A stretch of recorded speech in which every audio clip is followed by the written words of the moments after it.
Welcome to the Nerdiverse. Go ahead, sit and listen to the masters, the old heads, talk about what you love the most. Video games, comics, movies, and everything you need to maintain your week. Got the knowledge that's straight out the ether. Gonna need a drink and have to take a seat to expand your mind and listen to the speaker. Mike and the squad's gonna give you what you need. Please send in the question, come and get some answers, learn a couple lessons from the masters with the special guests. We got the green lanterns glowing on their chest. Yes, please sit back and relax, cause we gonna hit you with them stone cold facts. And allow me to be the very first to welcome you to the masters of the Nerdiverse. Welcome to Masters of the Nerdiverse, where we always have such sights to show you. You can find this genetic mutation of a podcast on iTunes, Stitcher, Spreaker, SoundCloud, YouTube, iHeartRadio, Google Play, and Spotify. I am, of course, your host, Mike G. And with me, as always, is my supernatural co-host, Winter. Hey, how's everybody doing? This is Winter at Trash Monk the Third, coming at you in a different studio. Still at work, still tired, but still gonna make it through, ladies and gentlemen. I got my LaCroix, and I'm gonna do it. What flavor LaCroix, dog?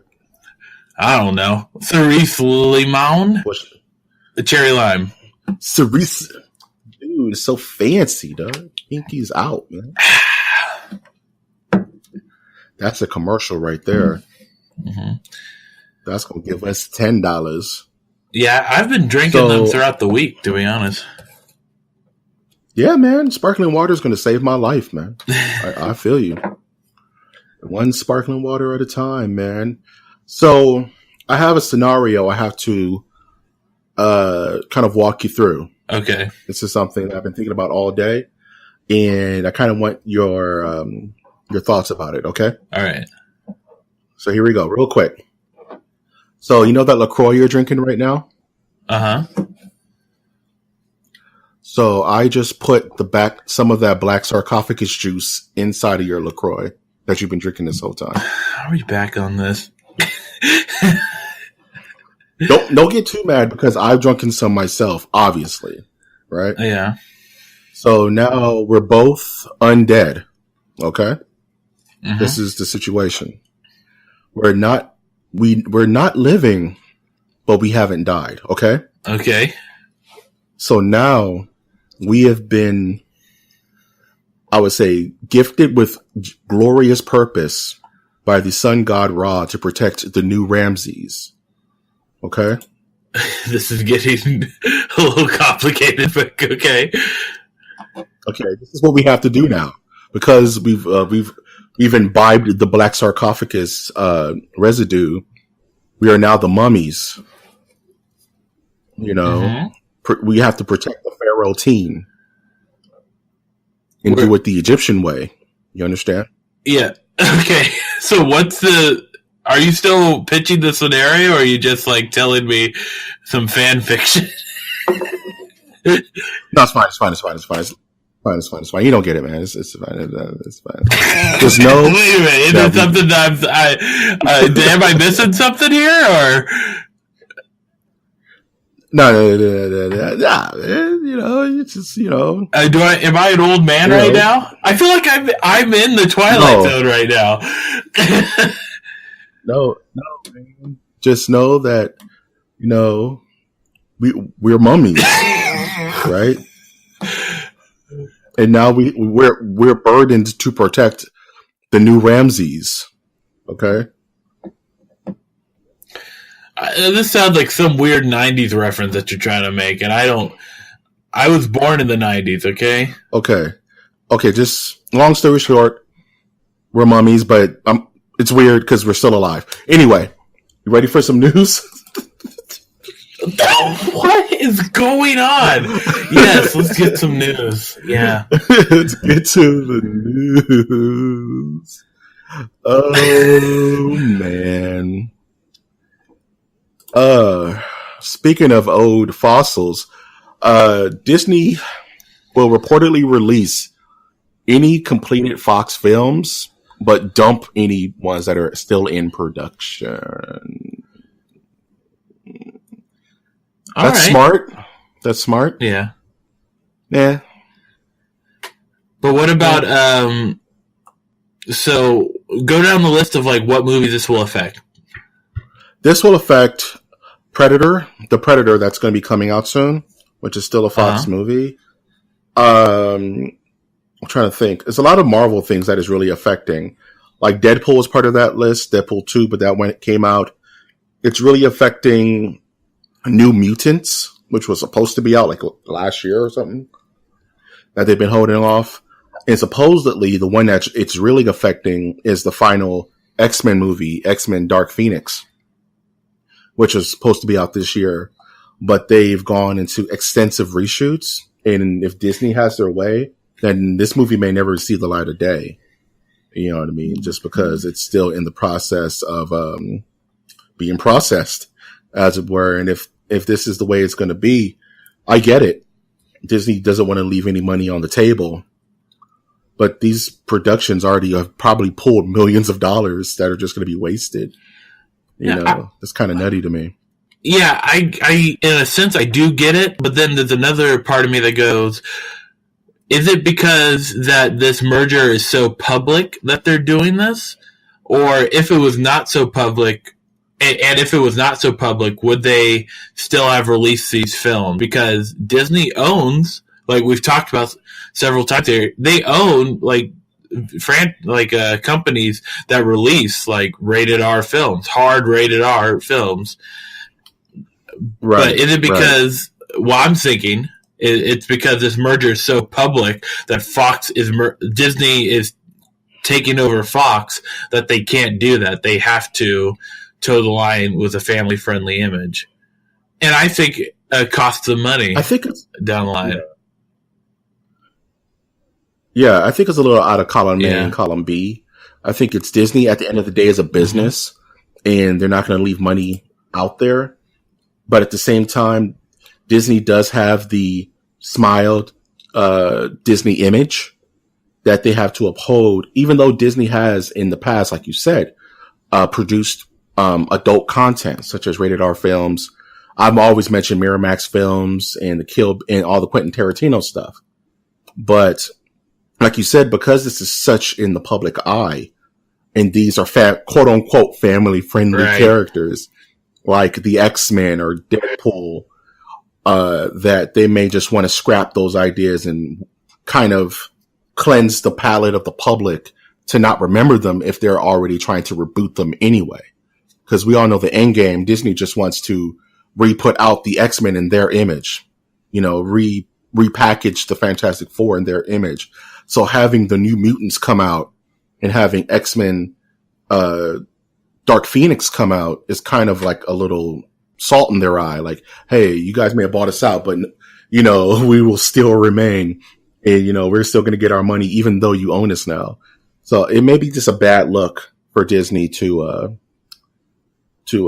put this stuff out, especially if it's half done. It's going to start costing them money in the long run. You know what I mean? Yeah. Oh, and only time will tell for this merger, but it's not boding well for I don't think independent movies that will break the fold.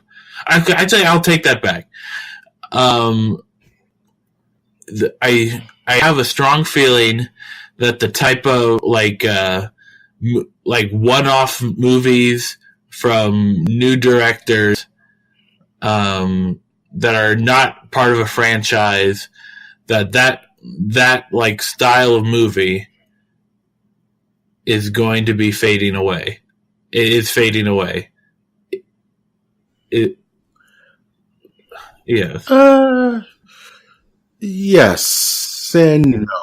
It's kind of like Disney has always been this beast of a machine, and we've slowly seen it happen. When they bought Star Wars, everybody freaked out because, oh no, they're going to ruin Star Wars. They're going to put Mickey Mouse caps on Luke Skywalker and whatever.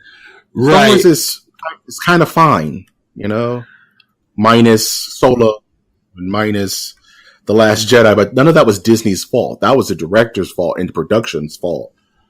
You know what I mean? When they bought Marvel, everybody was like, oh no, what's going to happen to Marvel movies now? All it did was give them a bigger platform to be successful. You know what I mean? Like, at the end of the day, Kevin Feige and the Marvel Studios people have the kind of the say of how the Marvel movies are going to go, and Disney just backs them with infinite marketing, right?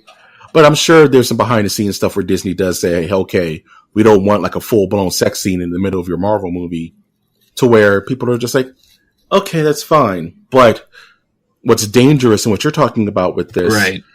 Fox film is that Fox used to have a thing called Fox Searchlight, if I remember correctly, where it would give young and upcoming directors and screenwrights and all these people a stage to tell their story, but dark or light. You know what I mean? In movies like Logan, which is completely bloody and violent and vulgar, and Deadpool, which is much of the same, will these types of stories be homogenized because Disney owns them now? For Marvel characters, sadly, probably yes. But the good thing about this genre is that there's tons of source material to pull from Image Comics to Top Cow, to Vertigo, even DC. You know, they learned their lesson from being too dark. I mean, don't let your kids watch Watchmen. It's a very raunchy ass movie. You know, so I think young and up and coming directors are still going to always have a platform, even more so with the advent of like YouTube and Twitch. Just make a movie, put it out there. These are how these guys are discovered.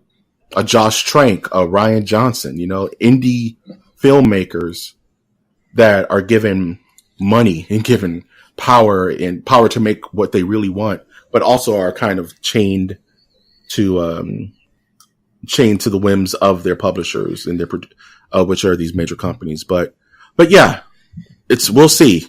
Like I said, I'm not such a Marvel fanboy to where I'm just like, yeah, Disney can buy everything. I don't care. I just want the X-Men. No, this is a scary proposition for the Predator, for Alien.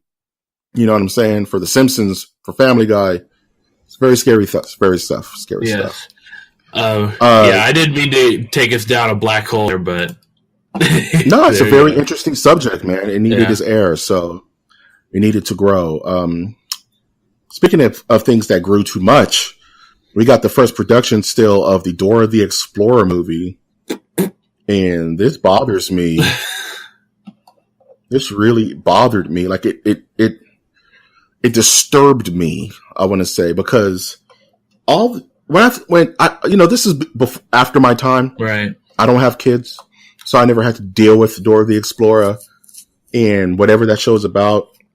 Adolescent children running through jungles and stuff by themselves. I don't know. But what I do know is the marketing. And every time I see Dora, she looks like 4 or 5 years old. Yeah. Right? She looks like 4 or 5 years old with a pet monkey and her homeboy Diego, and they just off having adventures or whatever, like Rugrats style. So when I hear down the pipe months ago that they're making a Dora the Explorer movie, I'm saying, okay, maybe they'll get a child actress or actor rather, and there'll be some kids' big break. Right.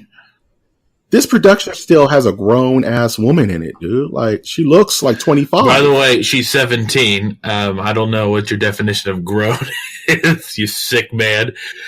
In comparison, it's very disturbing. It's not cool. Why can't this be a child actor? Like, as the source material would dictate. Well, I don't think it's cool that this is weird. Even a movie, but that's just me. You know, intellectual property is going to intellectual property. And you know, I think I fit the bitter old man card of the Nerdiverse very well, even though I'm younger than you. But I think it flips. I think some days you're a bitter old man, and some days I'm a bitter old man. It just really depends on the day. On what side of the day we wake up. But it's like my thoughts are, who's the intended market for this film? Because let's say it's not for children. Know. I don't think children are going like I don't know if they even watch Dora Explorer anymore. If that's still a thing.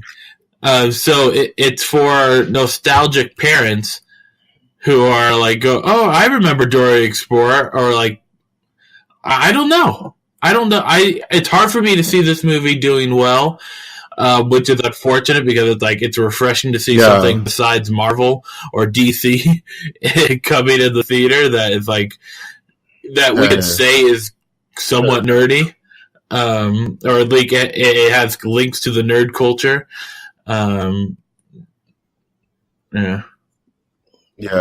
It just, when I think Dora the Explorer, I think children's television, and for them to have like a teenager portraying a 5-year-old is just weird to me. That's all I'm saying. Right, and it's like there should be, we can move on. Yeah, it's just weird. I don't want it. I don't want it in this dark universe. Speaking of children's programming becoming live action, we got our first still for Mulan, which just looks like Crouching Tiger, Hidden Dragon. I don't see any Mulan in that image. I don't know. Am I crazy? I agree. It's a really blah. It's not a good look. It's pretty milquetoast. It's upsetting. Very upsetting. Speaking of let's get down to business and talk about Robocop. Yeah. Robocop Returns is a project that Neil Blomkamp is working on. In a bid to blow up Michael's brain, he is trying to get Peter Weller to reprise the role of Alex Murphy now. And I kind of lost my mind. Yeah. I tweeted immediately, like, I can't wrap my brain around a old man Robocop story like Logan, where he's the old busted and he's like in the new future of Delta City and everything's all Tron and shit, and he's still like slow ass basic Robocop, but he's all old and he has like a beard. That would be epic, dude. I want it now. I could want see old man Robocop. Yeah, like I could see a scene of him like getting beat up by teenagers and you just hear it's like right? Like his leg is malfunctioning, and it's like, yeah, man. Yeah. People are giving him viruses for fun. They're just like hacking his hard drive and making him cuss uncontrollably. Yeah. They're just giving him Trojans and stuff because operating systems from 1985. They never updated him because he went rogue in RoboCop 3. Wait, would the technology still be 1985, or would it be? That's a good question. What part of the timeline would he be a part of?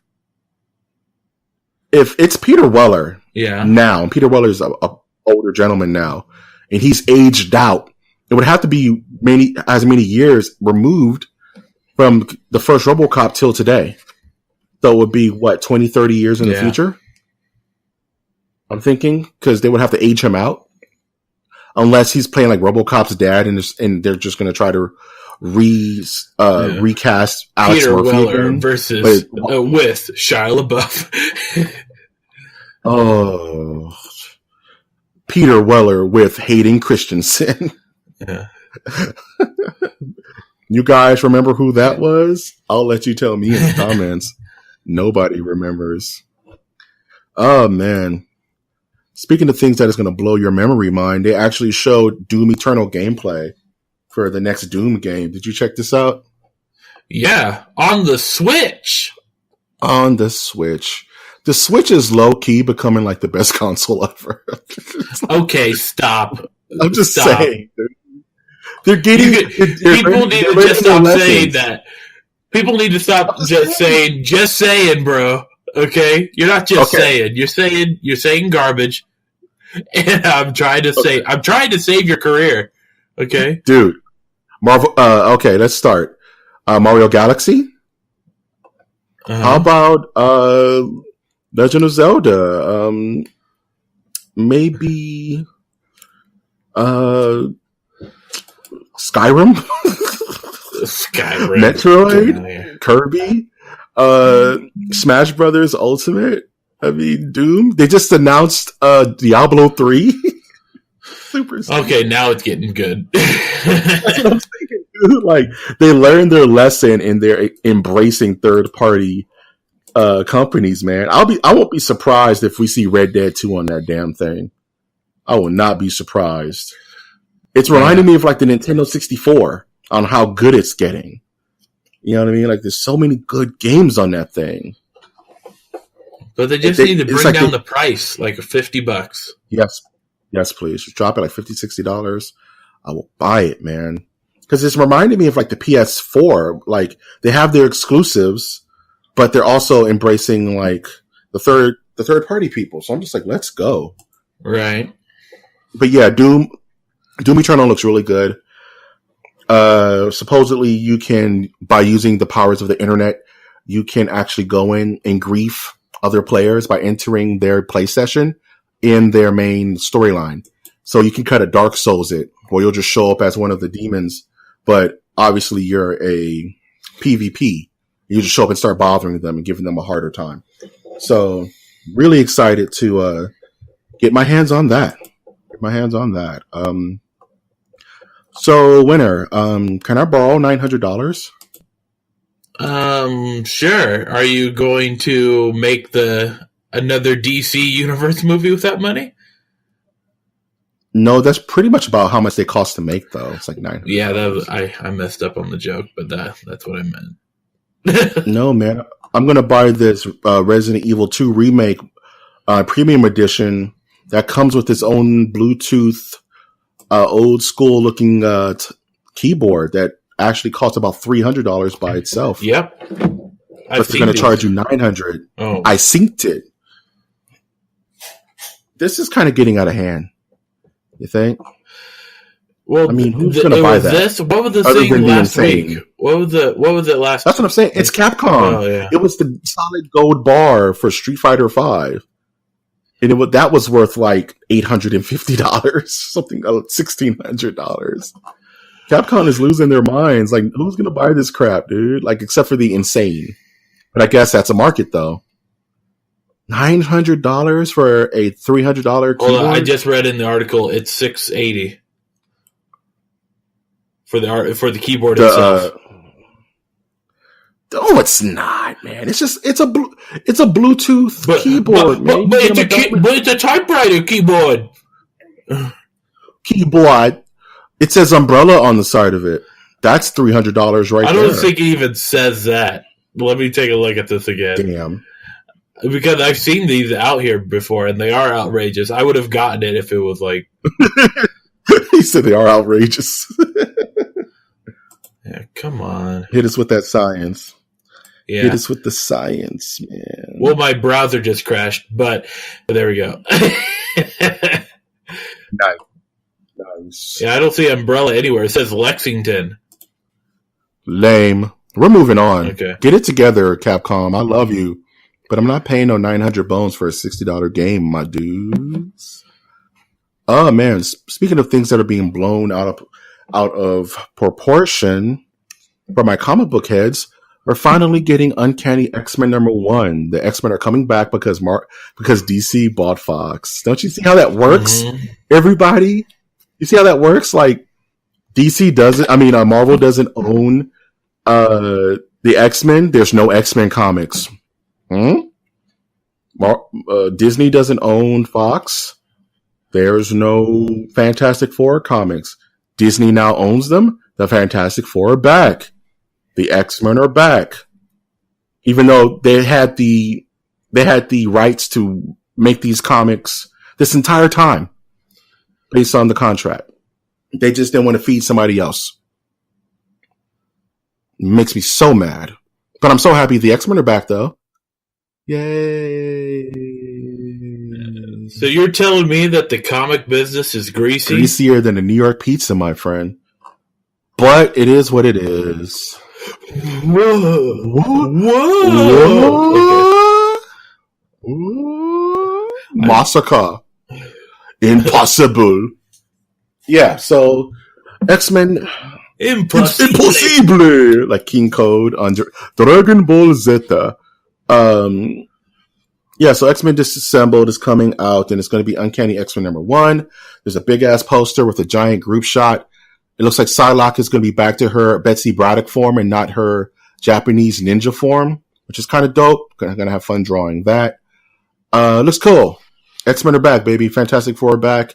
Now, if we could just get that update to Marvel vs. Capcom Infinite to include the X-Men, Capcom, Marvel, get it done. Do it. Do it. Do it. Do it. Do it.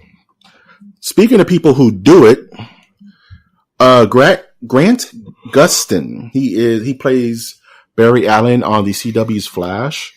He recently tweeted out a picture for his new suit, and which is standard fare when there's new seasons of these shows being developed. People are excited because every season there's slight adjustments to their costumes. Us nerds who love costume design just get a big kick out of it. The main reason I bring this up is because I follow Grant on Instagram, and he seems like a pretty chill dude. And image leaked of him trying on the suit, but it was like not lit right, and it was just ill-formed and just didn't look good, right? It was a bad shot. And people then went on to line and started body shaming him, saying, "You're too skinny to play a superhero. Like, you need to bulk up, dude. Like, Barry Allen's supposed to be bigger than that." If anybody knows anything about the Flash, is that he's not a big character. Why would the Flash be buff? Like, doesn't make any sense. He's a runner. He's going to have a runner's body. Right. Like, it's going to be svelte. You know what I'm saying? Like, and I'm sure the 5 CW Flash fans came in and told him good talking to. Knock it off. Gave him a good what for. Yeah. And it's like people who say Spider-Man's supposed to be all buff and stuff. No, Spider-Man's a svelte character. So you draw him svelte. Sorry, I'm not going to fall down that bleach hole. But Grant then went and said, "Hey guys, you guys can't body shame me. I know I've been this way my whole life. I tried out with all the other actors who were way more bigger and more cut than I am, and I won because I'm the best, Barry Allen. So please just leave me alone. It's fine." Oh, sit down, actor. Saying you're the He best. didn't say, okay, I don't want to just put those words in his mouth because I am giving a bit of hyperbole, but he pretty much said, just no body shaming, guys. It's not cool. That's just me just saying it. I'm not going to say he said. Okay, because I was about to say the term "the best" is really rough, and the CW do not mix very well.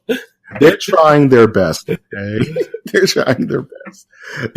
I'll tell you this much. Yeah, I'm more interested in the Flash on the CW than I am the one in Justice League. I'll give you that. Yeah, I'll give you that. So don't give a shit about that stuff. And lastly, in the news, it's just something really quick for my horror kids. Is that apparently Bandai Namco, the company that made Tekken, it makes Soul Calibur, and made the Dragon Ball Fighters game, is marketing some kind of horror game that's supposed to be coming out soon that they won't tell us what it is about. So I want to know what it's about. It's just a picture of a house, which could be a billion different things, because all horror starts at a house. House on Silent Hill with evil residents. Remember that? Oh, the Silent Hill movie where the little girl was having a dream. She was like, "Silent Hill, Silent Hill." I was like, "Oh my god, it's so corny." Yeah, they said it. They said it. Just to do a quick cinema scenes, roll credits. Yeah. So stupid. But I'm hyped. Anything horror is good because people who know me know I'm a low key horror fan. Well, high key actually. This podcast is built on horror. Jeez, that disturbs me. Mm-hmm. And that's the news. Every week. Every week, every news. I horrify Winter, and then he prays for me, and I'm absolved. And then I do something again. It's rough. It's a cycle. He tortures me. He did not torture me with fighting games this week. Well, evil is over, my friend. And when I can torture you, I will. I don't control the weather as much as I control the news. And if there is fighting game news that was worth talking about, trust me, buddy, in there like swimwear. Oh man, do you have anything? Meanwhile, our tabletop RPG news is lacking, but that's already old news, so we don't have to get into that. Oh, next time, man. You gotta love a 24-hour news cycle, bro. It'll be back around. The news never stops. They'll just roll a D20 and then Wizards of the Coast will be in a sex scandal and we'll just be good to go. Then we'll be good to go. It's a golden week. Wizards I'll get my. Will have now become Wizard of the Coast. One of them have Wizard. One of them is part of the Me Too movement. That guy's out of here. That's my allotted comic bit for this episode. God damn. That's your podcast name for the episode. Wizards of the Coast is now Wizard of the Coast. Poor guy. Well, he shouldn't have been being a jerk, but he kept. Man, I wanted to do like a dwarf railgun joke, but I couldn't fit it in. A dwarf railgun joke? Yeah.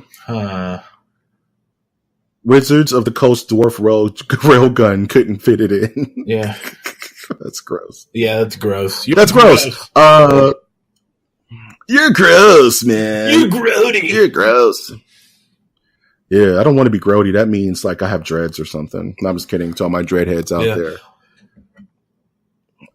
I tried growing dreads. It was not a good look, bro. Not a good look. So, do you have any passing or lasting thoughts, Winter, before we close this bad boy out? Check out my social media at TrashMonkIII. I'm always posting something every day. It will sometimes be local news. Sometimes it will just be me being bitter. Most of the time, it'll just be me doing comical stuff in my life. And, Trash Monk. Nice. And check out our Twitter, which is at MNerdiverse. It is popping off, man. We got 100 new followers in under 6 days. I'm super excited about that. And for everyone who's found us via Twitter, thank you so much for listening to the show. There is more fun stuff coming down the road at MOTN. So definitely hang on tight and enjoy the ride. You can always find us at any providers of podcast media, such as iTunes, Spotify, Stitcher, Spreaker, SoundCloud, YouTube, iHeartRadio. I have, of course, been your host, Mike G. And I have been Winter. And we will always ask you to take that one step beyond.